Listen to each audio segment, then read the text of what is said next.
ప్రకాశం జిల్లా గిద్దలూరులో మాజీ మంత్రి చెవిరెడ్డి భాస్కర్ రెడ్డి మరియు మాజీ ఎమ్మెల్యే కన్నూరు నాగార్జున రెడ్డిల ఆధ్వర్యంలో రాచర్ల గేట్ సెంటర్లో వైఎస్ఆర్ విగ్రహానికి పూలమాలలు వేసి అనంతరం గిద్దలూరు విద్యుత్ సబ్స్టేషన్ వరకు భారీ ర్యాలీలో వైసీపీ నేతలు కార్యకర్తలు ప్రజలు పాల్గొన్నారు।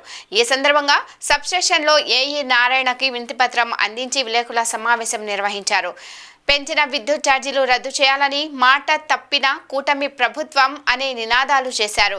ఈ ర్యాలీలో గిద్దలూరు, కొమరూలు, రాచర్ల, బేస్తవారిపేట, ఖమ్మం, అర్ధవీడు మండలాల ముఖ్యమైన వైఎస్ఆర్సీపీ నాయకులు కార్యకర్తలు, ఖమ్మం మండలం నుండి మార్కెట్ యార్డ్ కమిటీ మాజీ చైర్మన్ నెమలిదిన్నె చెన్నారెడ్డి బృందం పాల్గొన్నారు।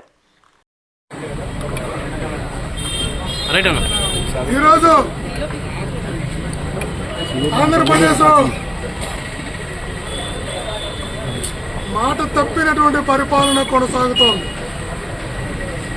ఇచ్చిన మాటకు విలువైనటువంటి పరిపాలన కొనసాగుతోంది। ప్రజలు నడ్డు విరిచే పాలన కొనసాగుతోంది।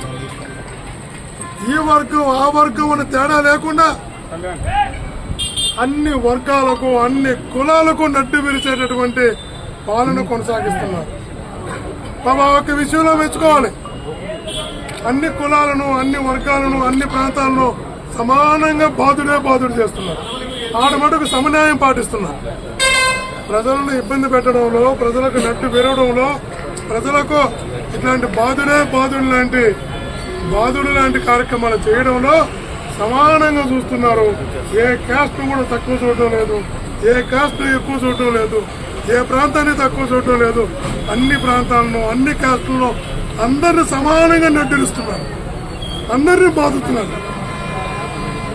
ఇట్లాంటి ప్రజా వ్యతిరేక పాలనకు వ్యతిరేకంగా జగన్మోహన్ గారి నాయకత్వంలో వైఎస్ఆర్ కాంగ్రెస్ పార్టీ పోరాటానికి శంఖారావం పూరించింది। మొన్న రైతులకు చేస్తున్నటువంటి అన్యాయాన్ని ప్రజలకు చెప్పేటటువంటి ప్రయత్నం, పోరాటం రైతు పోరు చేశాం। ఈరోజు పాపం ఎస్సీ ఎస్టీలకు 200 యూనిట్ల లోపల ఉండేది ఫ్రీ ఉండేది, అది కూడా ఎత్తేసి పాపం వాళ్ళను కూడా ఇబ్బందుల పాలు చేస్తున్నారు।